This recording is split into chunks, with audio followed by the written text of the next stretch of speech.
ఇవి ఉత్తి కొవ్వొత్తులు కాదు. విశాఖ ఉక్కు ఉద్యమంలో ఒకే రోజు జరిగిన కాల్పుల్లో 32 మంది చనిపోయారు. బంకపల్లి కొండలరావు, తంగెళ్ల సత్యము, వై నరసింహము, రాజనాల పరాంకుశ దాస్. మీ లక్ష్య సాధనలో నేను భాగస్వామి అవుతా.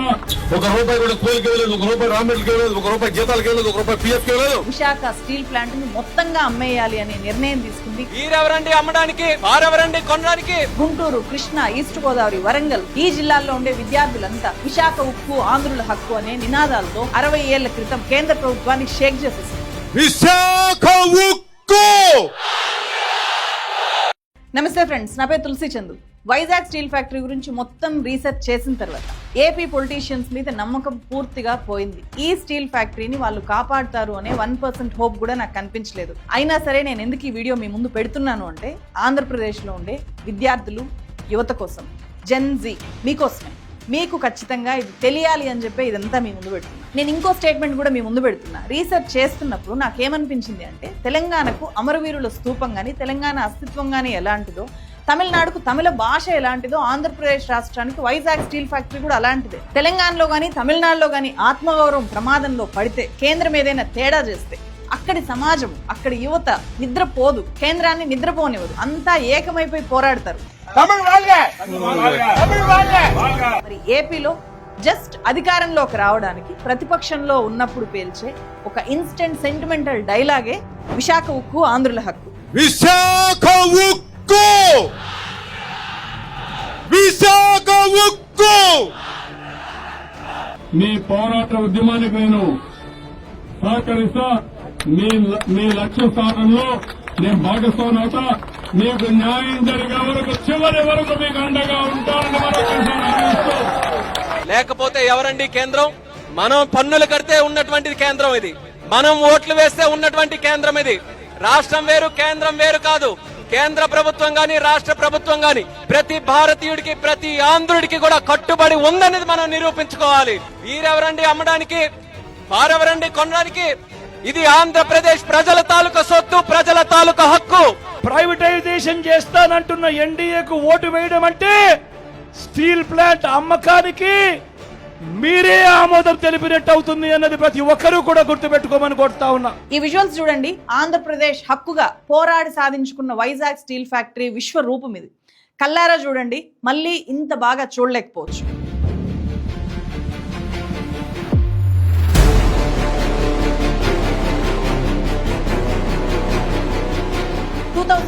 లో కేంద్ర ప్రభుత్వం ప్రైవేటైజ్ చేస్తాము అన్న విశాఖ ఉక్కు ఫ్యాక్టరీ ఇదే. ఇప్పటిదాకా స్టీల్ ఫ్యాక్టరీని అందరూ చూసుని ఉండకపోవచ్చు. ఎలా ఉంటుందో చూడని వాళ్ళు ఇంత అందంగా ఉంటుంది అని చెప్పి ఎప్పుడైనా ఊహించారా? ఒక్కసారి చూడండి. వైజాగ్ స్టీల్ ఫ్యాక్టరీలో చాలా ఎత్తైన ప్లేస్ లో ఉండే ఈ గెస్ట్ హౌస్ నుంచి చూస్తే ఉక్కు నగరం మొత్తం ఇలా కనిపిస్తుంది.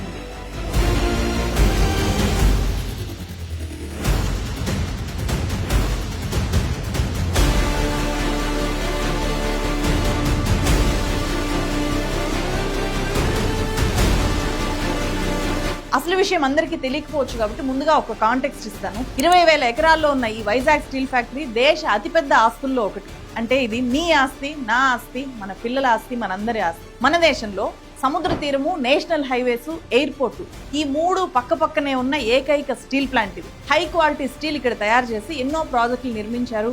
ఇక్కడ నుంచి చాలా దేశాలకు ఎక్స్పోర్ట్ అవుతుంది స్టీలు. నవరత్న హోదా పొందిన ప్రాజెక్ట్ ఇది. సొంత గనులు లేని అతిపెద్ద ప్రాజెక్ట్ కూడా ఈ వైజాగ్ స్టీల్ ఫ్యాక్టరీ. మనకు గనులు ఉన్నాయి, కానీ కేంద్ర ప్రభుత్వం ఈ ఫ్యాక్టరీకి మాత్రం కేటాయించలేదు. అదే అతిపెద్ద సమస్య.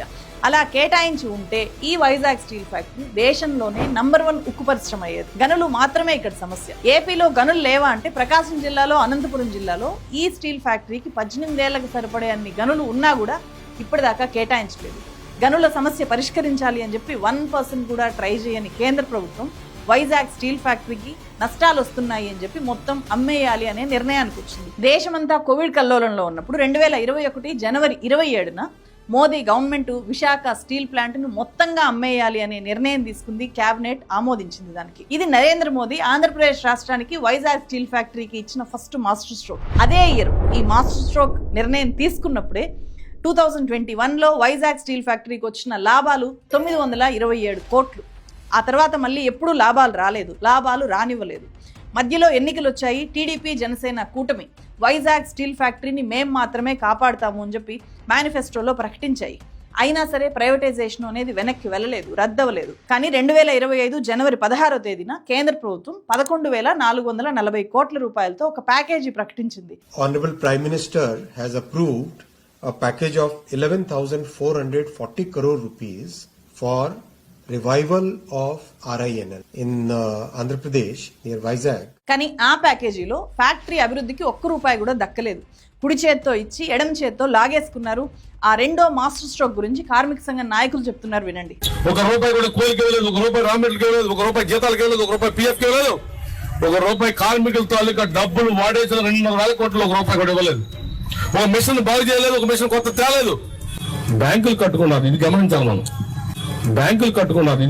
మనం.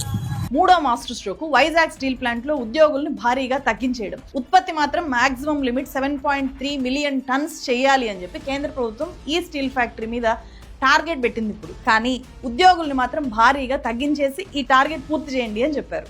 వేలాది మంది పర్మనెంట్ ఉద్యోగులకు విఆర్ఎస్ ఇచ్చి పంపించేశారు. 30 ఏళ్ల అనుభవం ఉన్న కాంట్రాక్ట్ కార్మికులను కూడా భారీగా తీసేస్తున్నారు. 2015లో 18,000 మందికి పైగా ఉద్యోగులు ఉన్నారు స్టీల్ ఫ్యాక్టరీలో. 2025 ఆగస్టు నాటికి ఆ సంఖ్య 10,000 చిల్లరకు తగ్గిపోయింది. ఈ ఇయర్ ఎండ్కి ఇంకా తగ్గించాలి అని అనుకుంటున్నారు. ఒక కుక్కను చంపాలంటే పిచ్చిది అని ముద్ర వేయాలి కదా, అందులో భాగంగా ఇక్కడ ఈ వైజాగ్ స్టీల్ ఫ్యాక్టరీ విషయంలో ఈ కార్మికులు బద్దకస్తులు, వాళ్లకు పని చేయడం చేతగాక మొత్తం స్టీల్ ఫ్యాక్టరీని వాళ్ళు దోచుకుని తింటున్నారు, అందుకే నష్టాలు వస్తున్నాయి అనేలాంటి ప్రచారాన్ని ఎప్పటి నుంచో చేస్తూ వస్తున్నారు. నిజానికి లెక్కలు ఏం చెప్తున్నాయి అని చూస్తే దేశంలోనే అత్యంత ప్రొడక్టివిటీ ఇస్తున్నది వైజాగ్ స్టీల్ ఫ్యాక్టరీ కార్మికులు. ఒక్క కార్మికుడు ఏడాదికి 600 టన్నుల ఉక్కును ఉత్పత్తి చేస్తున్నాడు. అదే సెయిల్లో అయితే, స్టీల్ అథారిటీ ఆఫ్ ఇండియా లిమిటెడ్లో అయితే ఒక ఏడాదిలో ఒక కార్మికుడు 400 టన్నులు మాత్రమే ఉత్పత్తి చేస్తున్నాడు. అంటే ఇక్కడ ప్రొడక్టివిటీ చాలా ఎక్కువ చేస్తున్నారు కార్మికులు. అయినా సరే ఉద్యోగుల్ని తీసేస్తున్నారు అంటే అది కావాలని తొలగిస్తున్నారు అనేది ఇక్కడ అర్థం చేసుకోవాలి. 4వ మాస్టర్ స్ట్రోక్ కూడా ఉంది. ఆగస్టు 16, 2025 మొన్ననే 32 డిపార్ట్మెంట్స్ నిర్వహణని ప్రైవేట్ కాంట్రాక్టర్స్కి అప్పగించే 44 టెండర్ నోటిఫికేషన్స్ని సెంట్రల్ గవర్నమెంట్ రిలీజ్ చేసింది. Steel melt shop, blast furnace లాంటివి ఒక heart of the Vizag steels, అట్లాంటి వాటిని కూడా ఇప్పుడు ప్రైవేట్కి అప్పచెప్పేస్తున్నారు. అంటే అర్థం ఏంటి? పైన ఆకారం మాత్రమే అలాగే ఉంచి మేము ప్రైవేటైజ్ చేయట్లేదు అనే ప్రచారాన్ని ముందు పెట్టి మొత్తం డొల్లగా మార్చేస్తున్నారు. ఎప్పుడు కూలిపోతుందో తెలీదు. అలా కూలిపోయిన రోజు it's dead, we are sorry, we can't help అని ప్రకటిస్తారు. అప్పుడు ఆ తర్వాత ఏం జరుగుతుందో ప్రత్యేకంగా చెప్పక్కర్లేదు. వైజాగ్ స్టీల్ ఫ్యాక్టరీ విలువ లక్షల కోట్ల రూపాయలు ఉంటుంది. ఇక్కడి భూమి బంగారం కంటే విలువైంది. ఆ భూమి కోసమే విదేశీ పాస్కో కంపెనీ కానీ, జిందాల్, మిట్టల్, అదానీ కంపెనీలు ఎప్పటి నుంచో ట్రై చేస్తున్నాయి. ఇదంతా కూడా ఒక కాంటెక్స్ట్ అర్థం కావడానికి మాత్రమే చెప్పాను. నేను అసలు చెప్పాలి అనుకుంటున్న story the great history of Vizag steel movement. ఈ ఆరిపోయిన క్యాండిల్స్ ఒకసారి చూడండి. ఇవి ఉత్తి కొవ్వొత్తులు కాదు, ఒక్కో కొవ్వొత్తి ఒక్కొక్క ప్రాణం. మొత్తం 32 మంది వైజాగ్ స్టీల్ ఫ్యాక్టరీ కోసం పోలీసుల తూటాలకు ఎదురొడ్డి నిలబడ్డారు. వాళ్ళు చచ్చిపోయి ఆంధ్రుల హక్కైన విశాఖ ఉక్కుకు ప్రాణం పోశారు. In memory of those who laid down there lifes in making Visakha ఉక్కు ఆంధ్రుల హక్కు అని చెప్పి వైజాగ్ స్టీల్ ఫ్యాక్టరీ ఆవరణలో వాళ్లకు ఇట్లా ఒక నివాళి అర్పించే ప్లేస్ ఉంది. 60 ఏళ్ల క్రితం విశాఖ ఉక్కు ఆంధ్రుల హక్కు అనే నినాదం కేంద్ర ప్రభుత్వాన్ని షేక్ చేసేసింది. అప్పటి లీడర్లు విశాఖ ఉక్కు సాధించాలే గాని రాజకీయ పదవి ఉంటే ఎంత, ఊడితే ఎంత అని చెప్పి తెగించి పోరాడారు. ఎమ్మెల్యేలు, ఎంపీలు మూకుమ్మడి రాజీనామాలతో కేంద్రాన్ని హడలెత్తించారు. వాళ్ళ పోరాటం గురించి తెలిస్తే ఇప్పటి నాయకుల చేతగానితనం ఏ స్థాయిలో ఉందో మనకి ఇంకా బాగా అర్థమవుతుంది. అందుకే Gen Z, teenagers, Vizag steel factory పోరాటం మీకు తెలియాలి. ఇది ఏపీ యూత్ని వెంటాడాల్సిన హిస్టరీ, మీరు ఖచ్చితంగా గుర్తుపెట్టుకోవాల్సిన హిస్టరీ. అది 1953 అక్టోబర్ 1వ తేదీ మద్రాస్ స్టేట్ నుంచి రాయలసీమ, కోస్తాంధ్ర విడిపోయి తెలంగాణతో కలిపి ఆంధ్రప్రదేశ్ అనే పెద్ద రాష్ట్రం ఏర్పడింది. రాష్ట్రం పెద్దది, కానీ ఉపాధి అవకాశాలు లేవు. అప్పటికి 3 పంచవర్ష ప్రణాళికలు పూర్తయ్యాయి. 3 స్టీల్ ఫ్యాక్టరీలు దేశంలో ఏర్పడ్డాయి. రూర్కెలా, బిలాయి, దుర్గాపూర్. సౌత్ ఇండియాకు మాత్రం ఏమీ లేవు. అందుకే ఏపీలో కాంగ్రెస్ ప్రభుత్వం మీద అప్పుడు వ్యతిరేకత పెరిగింది. దీంతో 4వ పంచవర్ష ప్రణాళికలో 2 స్టీల్ ఫ్యాక్టరీలను ప్రకటించారు. ఒకటి జార్ఖండ్ బొకారోలో రెండోది సౌత్ ఇండియాలో ఎక్కడో చోట ఏర్పాటు చేయాలి అని ప్రకటించారు ఏపీ లీడర్లు.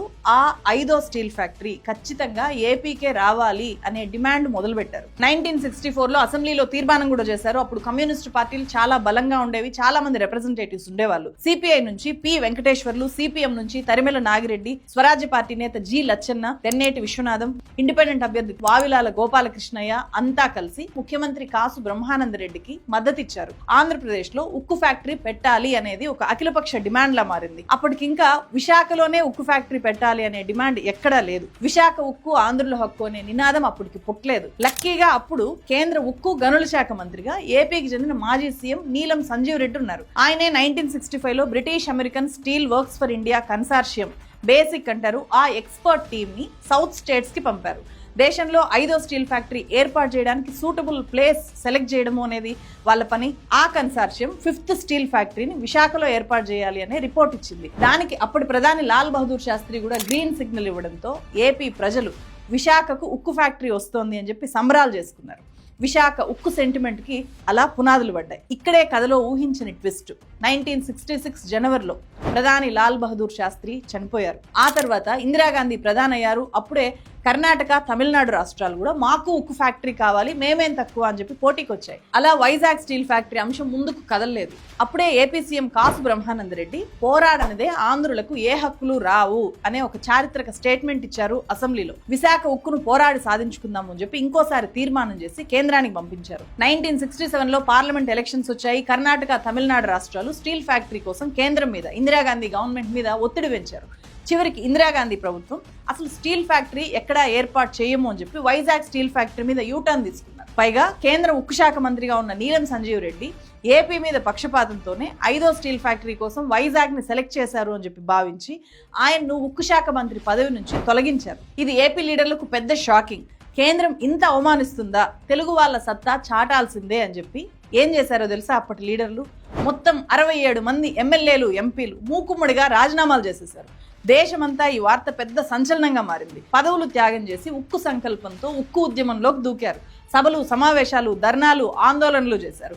ఈ క్రమంలో 1966 అక్టోబర్, నవంబర్ ఈ 2 నెలలు విశాఖ ఉక్కు ఉద్యమ చరిత్రలో సువర్ణాక్షరాలతో లిఖించదగ్గ పరిణామాలు జరిగాయి. విశాఖకు ఉక్కు ఫ్యాక్టరీ ఇవ్వక తప్పని పరిస్థితి కల్పించిన ఒక హీరో ప్రాణాలకు తెగించి ఆమరణ నిరాహార దీక్ష కూర్చున్నారు. ఆయనే తమనంపల్లి అమృతరావు, టి అమృతరావు అంటారు. ఆయన ఒక దళితుడు. అప్పటికే గుంటూరు జిల్లా తాడికొండకు మాజీ ఎమ్మెల్యే. ఆయన క్విట్ ఇండియా మూవ్మెంట్ లో జైలుకి వెళ్ళొచ్చిన వ్యక్తి. తెలుగు వాళ్లకు ప్రత్యేక రాష్ట్రం కావాలి అని చెప్పి తన రక్తంతో అప్పటి సీఎం టంగుటూరి ప్రకాశం పంతులకు లెటర్ రాసిన వ్యక్తిగా ఆయన అప్పటికే ఫేమస్. విశాఖ ఉక్కు అనేది కేంద్రం వేసే భిక్ష కాదు, ఆంధ్రుల హక్కు అని చెప్పి ప్రకటిస్తూ 1966 అక్టోబర్ 15వ తేదీ ఎలాంటి హడావిడి లేకుండా వైజాగ్ కలెక్టరేట్ ఎదురుగా ఆయన ఆమరణ నిరాహార దీక్ష కూర్చున్నారు. విశాఖ ఉక్కు ఆంధ్రుల హక్కు అనే నినాదాన్ని సృష్టించింది ఆ అమృతరావు గారే. ఫస్ట్ 3 days ఆయన దీక్షను ఎవరు పెద్దగా సీరియస్ గా తీసుకోలేదు. ఆ తర్వాత ఆమరణ నిరాహార దీక్ష నేరము అని చెప్పి ఆయన్ని అరెస్ట్ చేసి కరీంనగర్ జైలుకు పంపించారు. అక్కడి నుంచి రాజమండ్రి సెంట్రల్ జైలుకు పంపారు.